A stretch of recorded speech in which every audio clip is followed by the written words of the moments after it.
Hey guys, what up? It's Matty Matt. I got your boy here, B3, with another kickin'. My turn. Yeah. Comic book review. Today, my man, Aquaman Rebirth Volume 1. Guys, I love it. I love this so much. It was so good. It was insane. Aquaman's got one of the best runs right now. Edge of my seat the entire time. Like you in would the best kind of way. You'd forget New 52 Aquaman existed. Absolutely. Because this is so good. Like it blows the other volume one that we already reviewed away. Out of the water. No pun intended. You could say we drowned it. Volume 1's called The Drown. I did fail to mention that at the beginning. It's fine. So it's in the title, man. They can see it. Oh my god, guys! This is the Aquaman to read right here. The Rebirth series is so good. So he starts off fighting. What are they called? The Dolge or something like that? The Deluge. Deluge. I just pronounced it wrong because I don't have the degree you have. Yeah. So I'm educated.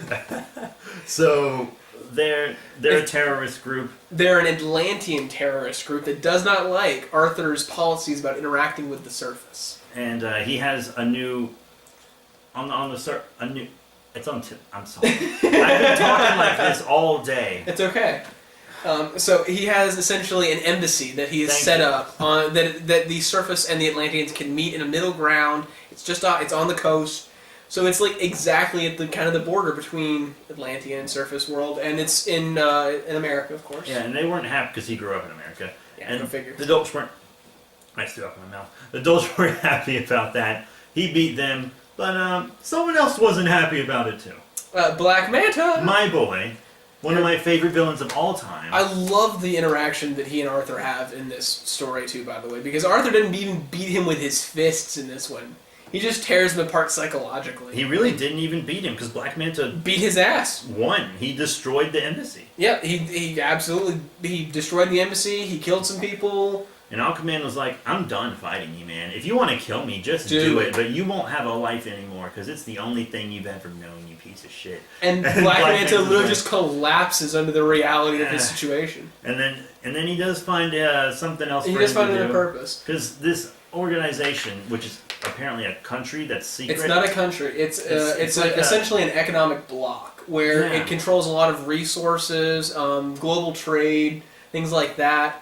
Manipulate situations to essentially it's a shadow organization running the globe, and of course, ironically, it's through influencing the ocean, anything involving the ocean. I mean, it is most of the planet. It is 71% of the planet. It's kind of a big fucking deal. Necessary for feeding people, trade. It's important. Yeah, no, it's important, but like you don't think about it like that, and of course, these guys in Aquaman are going to clash. But yeah, since planes have been invented, they've been taking a hit economically, so they decide to recruit Black Manta. Yeah. Most of that was a joke, but they do try to recruit Black Manta. But, and we'll leave the rest of that story, because the best part of this story to me is still Arthur trying to make peace between the surface that does not trust him and the Atlanteans that do not trust him or the surface. Everybody hates each other, and Arthur's trying to stem the tide. And I feel like it's an important enough point we need to mention it. Black Manta, they bring him into Nemo. They're like, you're going to be our bitch. He's like, no, I'm goddamn Black Manta. And he takes that bitch over. Yeah, he just... within minutes. Seconds, even.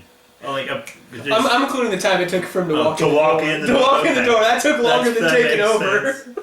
Oh man, because he killed Kingfisher or whatever. Just instantly, just lasered that guy. And so he has this global organization at his fingertips now, and he's gonna use it to fight Aquaman to ruin everything around Arthur. And you're on the edge of your seat though. This whole book, and even more so in Volume 2, which we will review. It's wonderful. Yeah, you just want to reread that first, right? I want to reread it every other minute of the day. I can get you a copy of it tomorrow if you want me to. That's okay. We'll see. I need to get my own copies. You can just pay me back. All right. Don't you owe me money right now, actually? It's fine, man. I know you're good for it because you've been good for it every other time. Okay. So. I'm glad I've earned your trust. Again, I love Arthur's interactions with the U.S. government trying to reestablish peace, because it's an Atlantean terrorist group that just bombed an embassy. Yeah, lots of it's just political intrigue. It is. Because he even gives himself up, and Mara's not happy about that. Superman's in it. He beats Superman's butt. Beats his ass. And that's goddamn Superman. Yes. Like that. What a way to establish Aquaman is not a joke. That's the whole reason Superman's in there, is to establish that he can't kick butt. Straight up. Yeah. And it's glorious. But also that Arthur's just ready to do whatever is necessary the right way. Like, he surrenders himself because the U.S. says, you're a terrorist of a leader king of a rogue nation. And he's like, I'm not, but I'm gonna let you slap these cuffs on me for show so we can talk about this. And they stick him in a prison. You know, his head of security dude with the Merc. harpoon hand? Merc. He's going to be played by the Black Ranger from the movie. Oh, really? Did you know that? I didn't know that. I just thought I'd mention that now that I'm thinking about it. I love Merc. He's great. And I love Power Rangers, so... It's a great crossover. He's a good character, too. Because he's very loyal to Aquaman, but he's also he doesn't like the surface. He's a xenophobic ass. I honestly suspected him for a little bit as a bad guy, to be honest with you. I think he's too cut and dry. He's too blunt to be a bad guy. Well, to be that duplicitous. Yeah, but you've read New 52 Aquaman most of the way through, and I haven't. That's so true. I'm not as familiar with him. Very true. So I didn't even... Yeah, this is my first experience of him as a character. But Mara's great, my girl. She is... Of course. No, she's not your girl. She is our girl? Can we... No, I don't... Split roll? I'm too jealous. You can have the back, and I'll just take the front. No. I want both. At the same time. She better be flexible. I'm surprised you didn't ask for the back. I'm sending this to Kelly. Absolutely I am. You're like, I don't care, she knows. But, yeah, I mean, she's an amazing character. She is. She does not have his patience. Temper or his patience. After getting locked up, Mira just breaks the frickin' door down when a crisis comes up. She's like, Arthur, we need you. Get out of that freaking cell. Just come with me. You know you could walk through here without blinking. He was like, you just ruined everything. Now we're going to be treated as terrorists. And they have to fight the entire U.S. Army getting out. And a war was... narrowly avoided. One stray bullet away from starting. Essentially, Superman actually did stop the war from going because, of course... He was very helpful. The army shows up.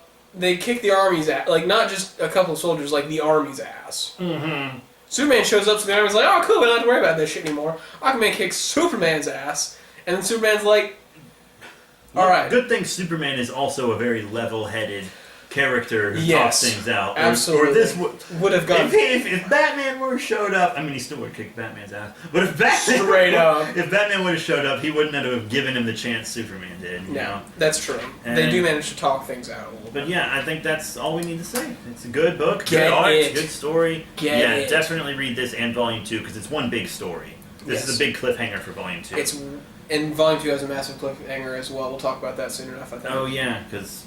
Yeah. Right. But even if you're a little lukewarm, if you are open to the idea of Aquaman being awesome, check this out. It really does do a fantastic job of showing all the reasons that Aquaman is my favorite superhero. He's excellent in this book. This whole book's excellent. But yeah, that's it. Thank you all very much for your support. Remember to rate, comment, and subscribe. Check out all the links in the description below. Facebook, Twitter, etc. And that is it. So, thanks. Anything you need to plug? No? Because you're a loser. Yeah. And you don't have things going on in your life. True. And I have a Twitter, which makes me cool.